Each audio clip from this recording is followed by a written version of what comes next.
There is a woman in a photograph taken at the Philadelphia Centennial Exhibition of 1876. She is standing at the edge of the frame, positioned to the left of a display case mounted against the east wall of Machinery Hall, wearing a high-collared dress with a brooch of darkened silver pinned at the throat. The camera was pointed at the exhibition case, not at her.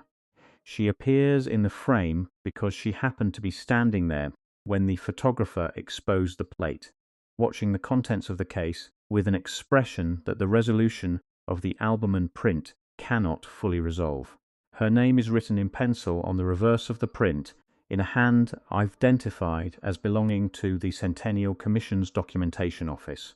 It reads in full: Marta Voss, Docent, Machinery Hall, Philadelphia Centennial Exhibition, 1876. She was 22 years old.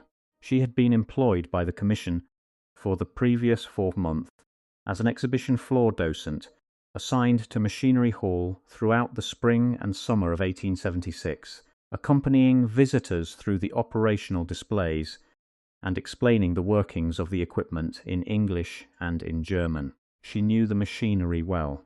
Her father had spent 30 years calibrating it. If this record has your attention, hit the like button and subscribe, and leave a comment telling me where in the world you're watching from. It matters to know who is paying attention to this. That photograph is held in the collections of the Historical Society of Pennsylvania. It has been there since 1911, when it was donated by an estate identified in the donation record as the property of Mrs. M. Voss, widow of Germantown, Philadelphia. The record is 2 lines long. There is no further documentation of Marta Voss in the Historical Society's catalogue. She does not appear in the Centennial Commission's surviving employment rolls because those rolls were destroyed in a water damage incident at the Philadelphia City Archives in 1929 that affected a substantial portion of the Commission's personnel files. She does not appear in the Germantown City Directory after 1907. The photograph is what remains of her public record, and the woman standing at its edge, watching a display case in a hall full of machinery, was still alive in January of 1943, when she died in a private hospital ward on Germantown Avenue at the age of 88. She had been carrying what she knew for 67 years by then, and she had never found anyone who wanted to hear it. On the last night of her life, a 26-year-old nurse sat with her in a ward on the 3rd floor of Germantown Hospital and wrote down what she said. To understand what Marta Voss was carrying, it is necessary to understand what her father's work had given her access to, and what happened to that access in the years between the Centennial Exhibition and the winter of her death. Heinrich Voss was a German-born instrument maker who had arrived in Philadelphia sometime around 1850, likely as part of the wave of German craftsmen and engineers who settled in the city's industrial districts in the decade following the revolutions of 1848. He established a workshop on Callowhill Street in the heart of Philadelphia's textile manufacturing district by 1858, and he spent the next 26 years of his professional life in the service of the Philadelphia wool and cotton mills that lined the Schuylkill River and the Wissahickon Creek in the towns of Manayunk, Roxborough, and Falls of Schuylkill. His trade was precision. He repaired and calibrated the measuring equipment that the mills depended on for quality control, and he maintained a category of installed building infrastructure whose existence in those mill buildings the official record of the Philadelphia textile industry has never fully addressed. The workshop on Callowhill Street was 1 room wide and 3 rooms deep. The south wall carried a continuous workbench of white pine, fitted with 3 cast-iron vises at intervals. The north wall held a cabinet of hand tools, organized by function, including the atmospheric register calibrators described in the German language workshop inventory that was translated, partially, in a probate filing of 1885 in the Court of Common Pleas of Philadelphia County. That translation rendered the term as atmospheric register calibrators, brass construction, adjustable, apparently without knowing what the items were. The probate inventory also lists among the workshop tools a long-handled conduit brush, 3 pieces, and a set of clay aggregate sampling probes, iron-shafted with wooden handles. These were specialist instruments for a specialist trade. The mills on the Wissahickon that Heinrich Voss served had a class of installed building infrastructure that required exactly those tools to maintain, and that infrastructure had been operating inside those buildings since at least the 1860s, without ever appearing in the trade press, the building code literature, or the promotional material that the mill owners distributed to investors and customers. The Philadelphia textile mills used what their internal correspondents called passive climate regulators. The phrase appears in the procurement records and internal correspondence of at least 4 major mill operations of the period. The Dobson mills of Falls of Schuylkill were among the largest and most technically sophisticated wool manufacturers in the country in the 1870s, and their letterbooks, held at the Hagley Museum and Library in Wilmington, Delaware, contain passing references across multiple years of superintendent correspondence to what the writers call simply the regulators, without further description, as though description was unnecessary between parties who both understood the systems well enough to communicate about them in shorthand. The Bromley Brothers operation on Kensington Avenue and the William Simpson and Sons establishment at Manayunk both appear as regular maintenance clients in Heinrich Voss's workshop ledger, receiving visits at seasonal intervals that correspond with the shift from summer to winter operating conditions and back again. The Schuylkill Canal Manufacturing Company, which dissolved in 1892 when its canal-dependent water power infrastructure became uncompetitive with steam, left behind an asset inventory, filed in February of 1893 through the Court of Common Pleas receiver appointed to manage the dissolution. That inventory, which is accessible at the Philadelphia ST Archives, includes the following category entry: atmospheric conditioning apparatus, fixed installation, non-mechanical, 12 units across 3 floors of the main manufacturing building, collective valuation $480. The receiver's inventory does not describe the operation of those 12 units. It does not explain why a non-mechanical conditioning apparatus warranted a fixed installation penetrating 3 floors of a working mill. The receiver was interested in valuation and transfer, not in technical description, and the buyer who received the building along with those 12 units is not named in any surviving document associated with the receivership.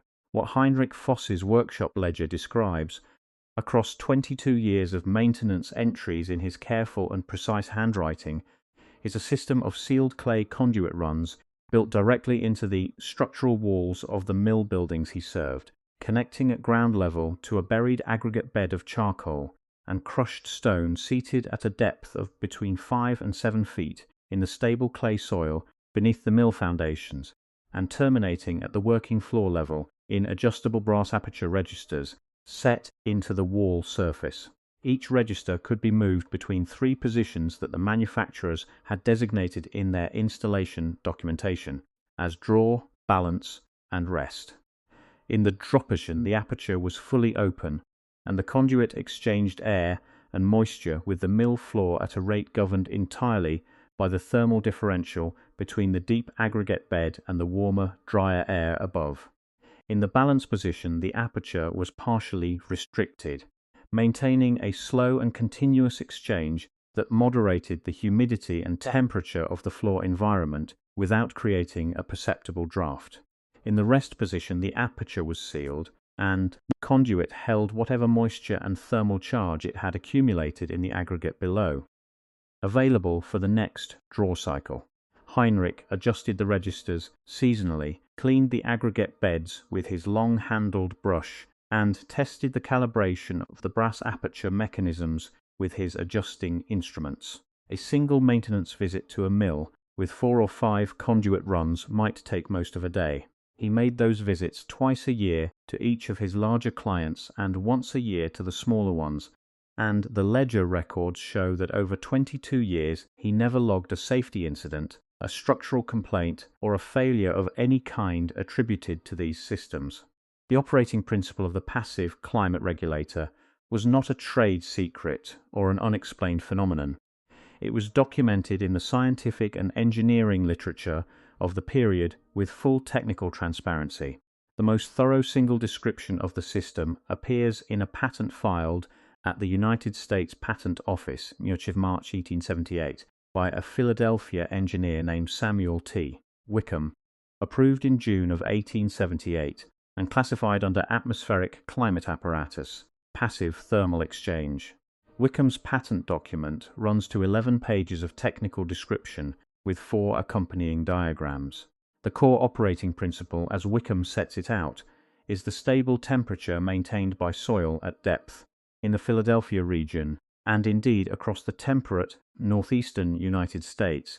Soil at a depth of 6 feet maintains a temperature of between 52 and 56 degrees Fahrenheit throughout the year, regardless of surface conditions, because at that depth the soil has been insulated from the seasonal thermal cycle of the surface by the mass of the material above it, a sealed conduit connecting that stable thermal environment to the working floor of a mill building, fitted at the surface end with a calibrated register, would exchange moisture and temperature between the two environments in a controlled and continuous manner, driven entirely by the thermal differential. No fuel was required, no mechanical assistance was required, no electrical connection was required.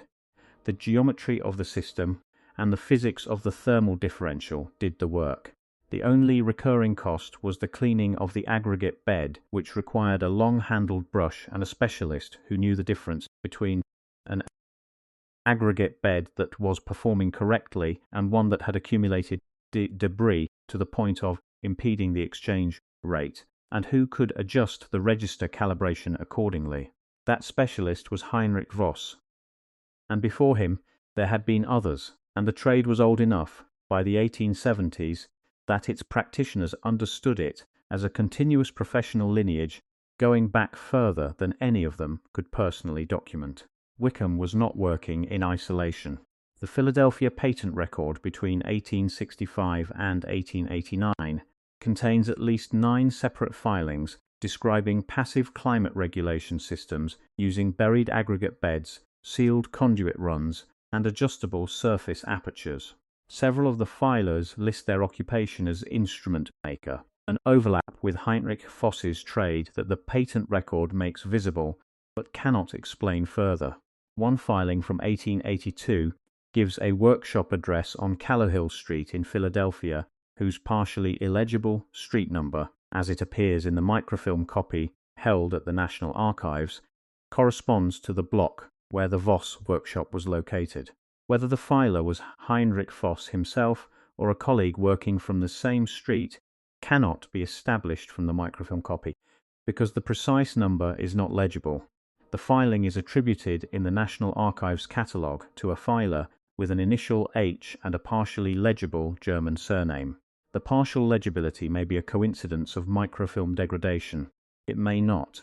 What is clear from the patent record, the workshop ledger, and the internal correspondence from the mills that use these systems is that passive climate regulation was a functioning and established technology in the Philadelphia textile industry for at least 30 years before anything in the public record moved against it. The systems were maintained by a recognizable professional community of instrument makers and calibrators. They operated without incident in buildings that processed fiber for export and domestic sale, where the humidity and temperature conditions on the working floor directly affected the quality and consistency of the product. The mills did not advertise these systems, but that silence was consistent with normal competitive practice. The trade press did not write about them, but that silence, too, had a plausible explanation in the mill's preference for keeping technical advantages to themselves.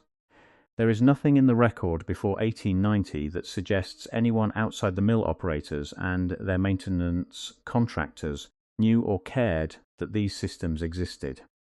Then, in a span of roughly 8 years, between 1890 and 1898, the systems disappeared from the mills, and the people who had maintained them ceased to appear in any relevant professional record, and the Bureau of Buildings announced that the matter had been substantially resolved.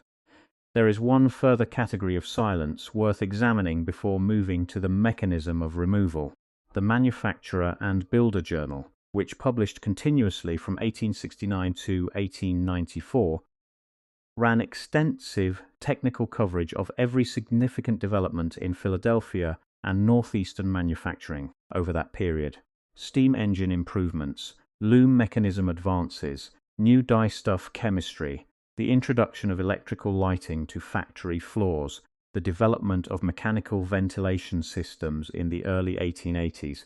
All of these appear in the journal's technical columns in detail. The journal published letters from practicing engineers, patent notices, and detailed descriptions of industrial equipment. It was the professional record of its industry. Passive climate regulation apparatus does not appear in any edition across 25 years of publication. The journal's index, compiled at the close of publication in 1894, contains no entry for aggregate bed systems, passive thermal exchange, atmospheric conditioning apparatus, or any of the other terms that appear in Wickham's patent filing and in Heinrich Voss's maintenance ledger. A technology that was present in dozens of mill buildings across the Philadelphia district that required specialist maintenance from a recognizable professional community, and that had generated at least 9 United States patent filings over a 24-year span, left no trace in the most complete technical record of the industry it served. The absence of coverage is itself a kind of documentation. Someone in those mill offices had made a consistent decision over decades not to communicate this technology through the channels that other technologies used as a matter of routine. The electrification of industrial Philadelphia proceeded through the early 1890s with a velocity and a commercial ambition that the trade press covered in enthusiastic detail. The Edison Electric Illuminating Company's generating station at Arch and 7th Streets, opened in 1883, had established the technical infrastructure for metered electrical supply to commercial buildings. By 1890, the successor enterprise, consolidated through mergers and recapitalizations reported in the Philadelphia Inquirer across 1889 and 1890, was actively marketing metered electrical service to mill operators as a replacement for steam power and gas lighting. The tariff schedules the company published in 1891 include a category for continuous industrial service applicable to establishments maintaining powered operation across standard working hours, with billing structured on monthly metered consumption. A mill that had been conditioning its working floor air through buried clay conduits and aggregate beds for 20 years had no billing relationship with the metered supply network for that function. It never had, and under the passive thermal exchange principle, never would, because the system required no electricity and generated no consumption that could be metered. The commercial logic of the situation required no conspiracy to produce its outcome. It required only that the people managing the introduction of metered electrical infrastructure into Philadelphia industrial buildings understand what was installed in those buildings and act on that understanding through whatever institutional instruments were available to them. The Philadelphia Board of Building Inspectors published a revised set of structural guidelines in 1894. The document, held at the Philadelphia City Archives, runs to 42 pages. Section 9, paragraph 4, on page 28, addresses what the document calls embedded thermal apparatus and specifies that any fixed installation of non-mechanical atmospheric conditioning equipment installed prior to the effective date of the guidelines must be registered with the Bureau of Buildings within 12 months or be subject to mandatory removal at the property owner's expense, conducted by Bureau-approved contractors at rates to be set by the Bureau's schedule of fees. The registration requirement appears in the document without a preceding safety incident to justify it. The Bureau of Building Inspectors' annual report for 1893, the year before the guidelines were published, contains 26 pages covering fires, structural failures, unauthorized construction, and code violations across the city of Philadelphia. It does not mention embedded thermal apparatus, climate systems, aggregate bed installations, or sealed conduit runs anywhere in those 26 pages. The category appears in the 1894 document fully formed, with a compliance deadline and a removal penalty, as though it had always been a subject of regulatory concern, and the 1893 report had simply neglected to address it. The chairman of the committee that drafted the 1894 guidelines was a civil engineer named Arthur B. Stokes. Before his appointment to the Board of Building Inspectors in 1892, Stokes had been employed as a consulting engineer by the Thomson-Houston Electric Company in Boston, the firm that merged with Edison General Electric in June of 1892 to form the General Electric Company. Stokes had left Thomson-Houston's employ in 1891, 1 year before the merger closed. He took the Philadelphia Board of Building Inspectors appointment in 1892, the year the merged company came into being. His employment history before and after the board appointment is verifiable in the Philadelphia City employment records and in the Thomson-Houston corporate papers held at the Baker Library of the Harvard Business School. The public record does not establish whether he maintained any consulting relationship with General Electric or its predecessor interests after taking his municipal appointment. The public record establishes only the sequence of positions and the dates produce a picture whose logic is legible without requiring any document that does not exist. If this investigation is still with you, subscribe and turn on notifications. There is more buried here than any single film can contain. Your attention is what makes it possible to keep pulling this forward. The registration deadline passed in the autumn of 1895. The Bureau of Buildings compliance log for that period records 11 registrations of embedded thermal apparatus across the city of Philadelphia. The Schuylkill Canal Manufacturing Company receiver's inventory of 1893 had identified 12 units in a single building, against the known distribution of passive climate systems across the mills of the Wissahickon and Schuylkill, operating at multiple sites across multiple floors for at least 30 years.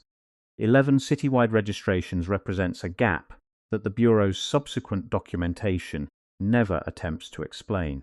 The 1897 Bureau Annual Report notes only that the matter of embedded thermal apparatus has been substantially resolved through the registration and removal program.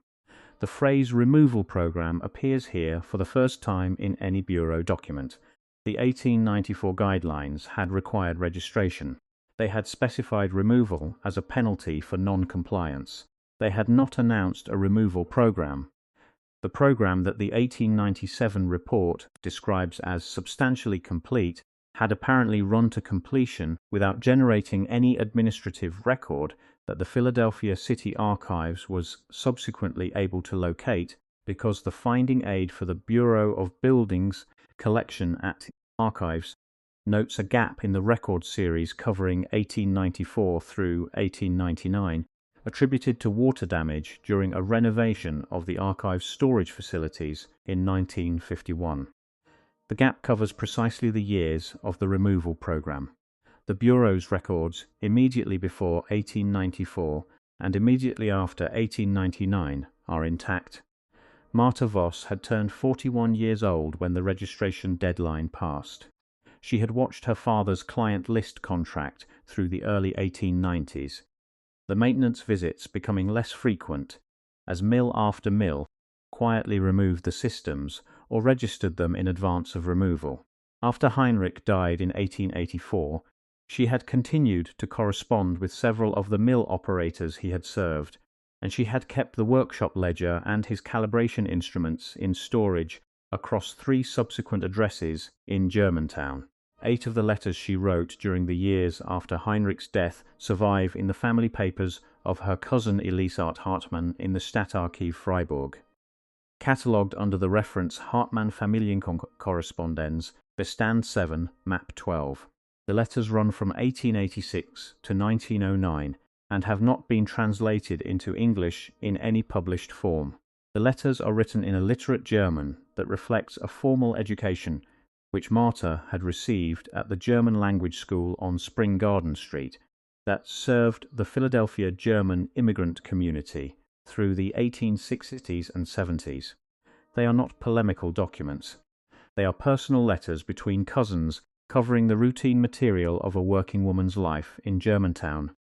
Her work, her health, her neighbors, the German community organizations she was associated with, the Catholic church she attended on Germantown Avenue.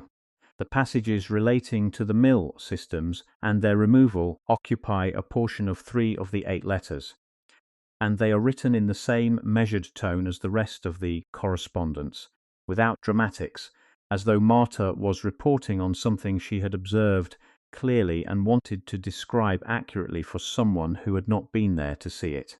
The letter of December 1892, 3 years before the registration deadline, describes her awareness that the operators her father had served were receiving visits from the Bureau of Buildings, and that at least one of them had told her, when she called on him to discuss the maintenance schedule her father had maintained, that he was no longer certain the systems would be in place by the following spring. She writes that the operator had used the word advised, saying that he had been advised that the systems were under review, and that he had not told her who had done the advising or through what channel the advice had arrived. She writes that she had found this unsatisfying, but had not pressed him, because it was apparent from his manner that pressing him would produce nothing further. The letter of 1902, describing the wagon at the Roxborough mill yard, is the most detailed of the 3 relevant passages. The third, from the letter of 1906, is the shortest. She writes only that she had passed the building on the Wissahickon, where one of her father's oldest clients had operated, and had noticed that the ventilation apertures on the upper floor, which had been fitted with the brass registers since before she was born, had been plastered over. She writes that the plaster was recent, still slightly lighter in colour than the surrounding wall face. She does not describe what she felt about this. The letter moves on to other subjects in the next sentence.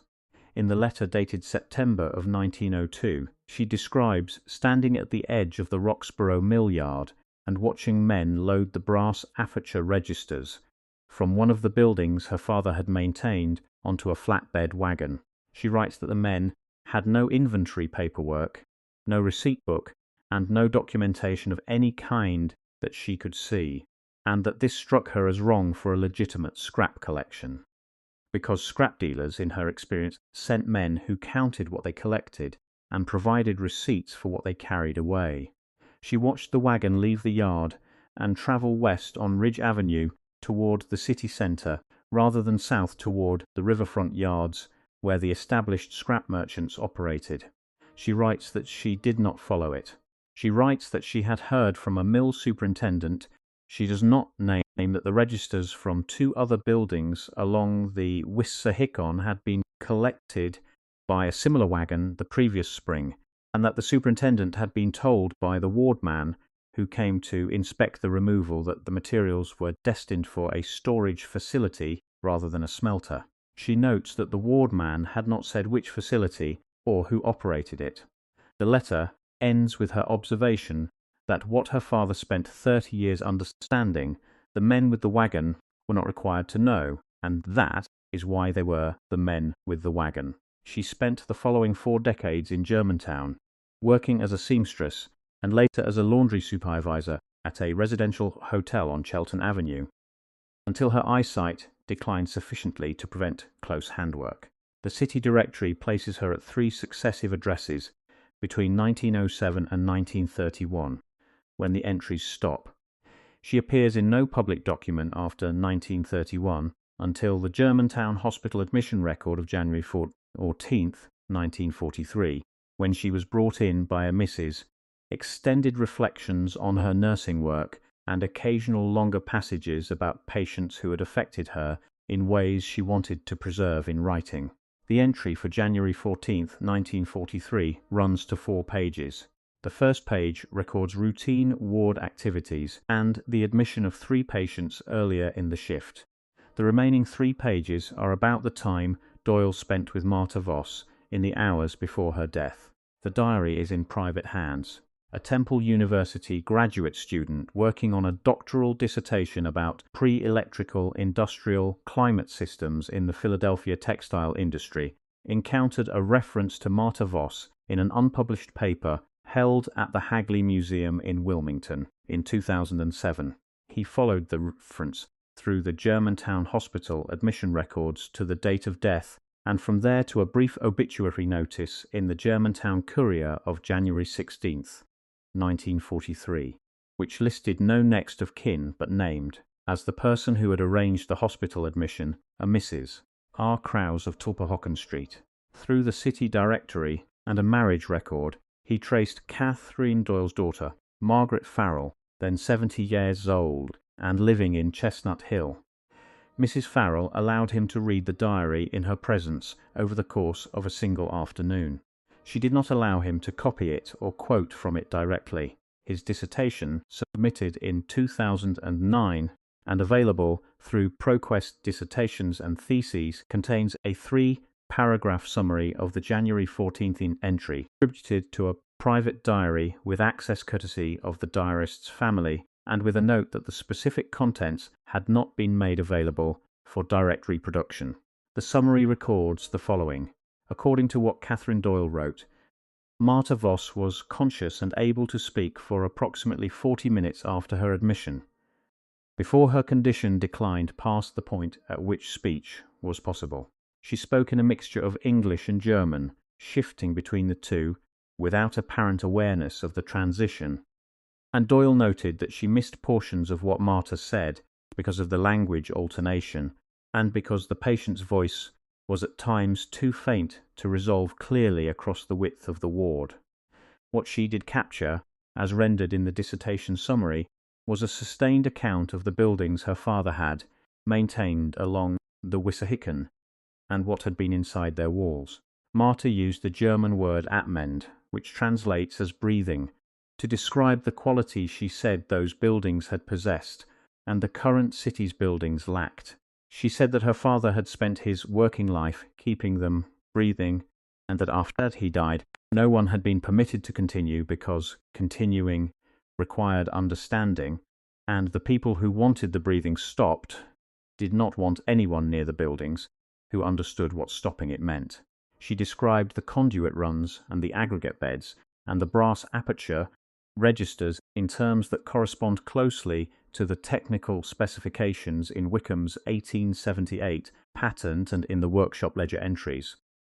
Closely enough that the dissertation author notes the correspondence explicitly and observes that the description could not have been invented by someone who did not have direct access to technical knowledge of the systems. She spoke about her father's clients with a specificity that Catherine Doyle recorded as unusual, noting in her diary entry that the dying woman remembered the names and locations of the buildings, with a precision that Doyle had not expected from someone who was at that point severely hypoxic and speaking through significant physical distress. Marta named 4 building addresses along the Wissahickon and 1 on Ridge Avenue. She described the depth of the aggregate beds at 2 of those buildings, the dimensions of the conduit runs at a 3rd. She said she had visited those buildings with her father as a child, and that she had stood in the rooms where the registers were set in the wall and put her hand over the apertures in the balance position and felt the slow, steady exchange of cool air from below, and that the sensation had seemed to her then like the building was alive in a way that buildings were not generally thought to be. She said she had never stopped thinking of it that way. She said that the men who removed the registers had taken something that was alive and left something dead in the same walls.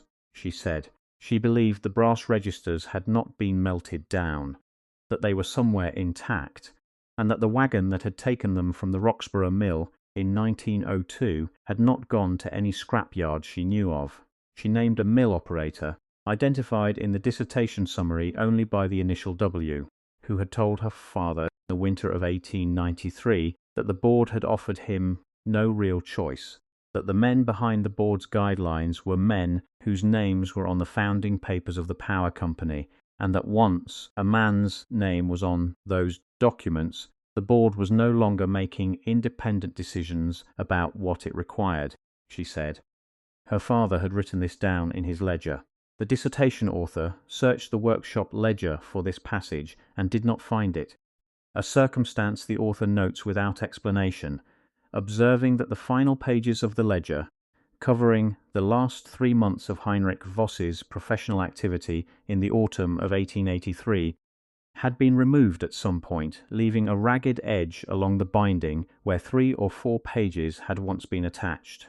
The removal of those pages is documented in the probate inventory of 1943, which lists the ledger as complete but worn, a description that does not note the missing pages. Whether the inventory clerk noticed the missing pages and chose not to note them, or did not notice them at all, is not established in the probate record. The dissertation does not name the mill operator W. In a footnote, the author notes that Margaret Farrell declined to clarify the designation, saying that her mother had used an initial to protect a family that was still present in Philadelphia. Whether that family remains identifiable in Philadelphia records is not established. The founding incorporation documents of the Philadelphia Electric Company, filed in 1902 at the Pennsylvania State Archives in Harrisburg, list on page 3 the names of the founding board of directors. Several of those names appear in the Board of Trade membership rolls of the 1890s and in the court records associated with the dissolution or receivership of textile mill companies in the Wissahickon and Schuylkill corridor during the same period. Those are public documents.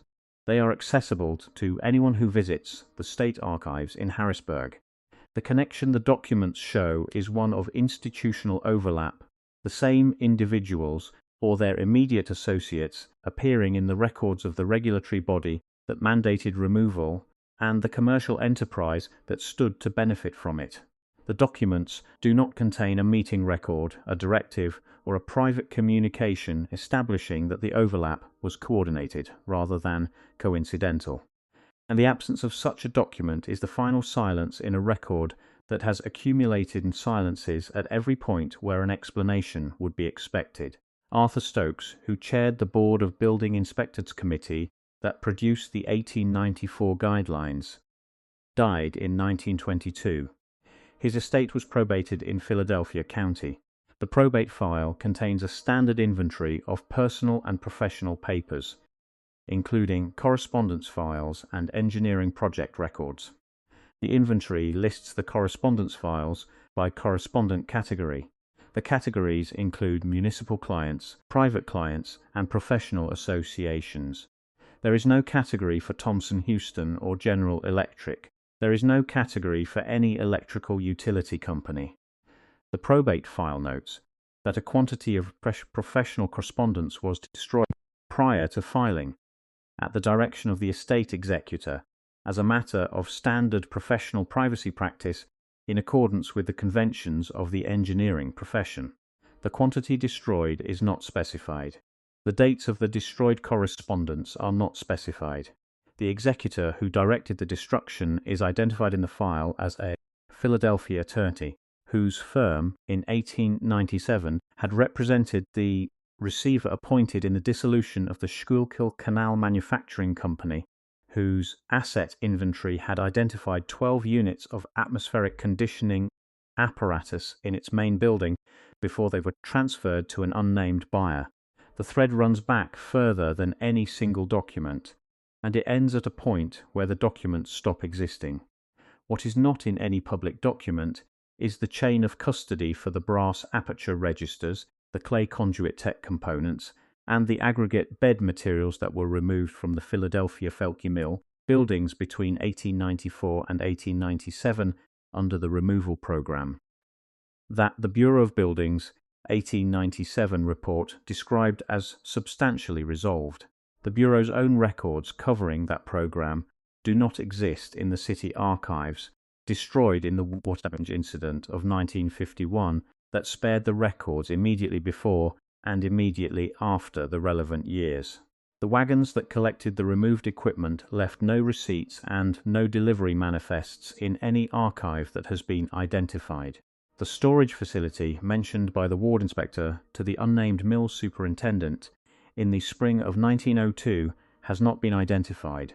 The buyer who acquired the Schuylkill Canal Manufacturing Company's main mill building, along with the 12 units of atmospheric conditioning apparatus inside it, is not named in any surviving document associated with the receivership. The probate correspondence of Arthur Stokes, who drafted the guidelines that initiated the removal program, was destroyed before filing at the direction of an executor whose firm had represented the receiver in that same dissolution proceeding. Each of these absences is separately explicable. Each absence has a stated reason in the available record. The stated reasons are water damage, standard professional privacy practice, and the ordinary limitations of receiver's documentation. What cannot be established from the available record is whether the accumulation of these absences is the result of ordinary institutional entropy or whether it reflects a more deliberate management of what the record was permitted to contain. The two possibilities are, as the available documents stand, indistinguishable from the outside. There are things in this account that anyone with access to the named archives can verify directly. The Dobson Mills letterbooks, with their passing references to the regulators, are at the Hagley Museum in Wilmington. The Schuylkill Canal Manufacturing Company receiver's inventory is in the Court of Common Pleas records at the Philadelphia City Archives. Samuel Wickham's 1878 patent is in the National Archives patent holdings. The Board of Building Inspectors Guidelines of 1894, with Section 9, Paragraph 4 intact, are at the Philadelphia City Archives. Arthur Stokes's employment history is in the Philadelphia City Employment Records and in the Thomson-Houston Corporate Papers at Baker Library. The 8 Voss letters to Elise Hartmann are at the Stadtarchiv Freiburg under the catalogue reference given in this account. The Temple University dissertation is on ProQuest. The Philadelphia Electric Company Incorporation documents are at the Pennsylvania State Archives in Harrisburg. Catherine Doyle's diary is in private hands in Chestnut Hill, and as of 2007, the family had not made it available for copying or for direct quotation. The photograph at the Historical Society of Pennsylvania is accessible to any researcher who requests it at the reading room on Locust Street. The woman in it is 22 years old and standing at the edge of Machinery Hall watching a display case filled with instruments that the exhibition had brought in from workshops across the northeastern manufacturing corridor. The hall is full of machinery that runs on steam and gearwork, machinery that requires fuel and maintenance and produces a visible mechanical output that a visitor can observe and understand. The photograph shows all of this.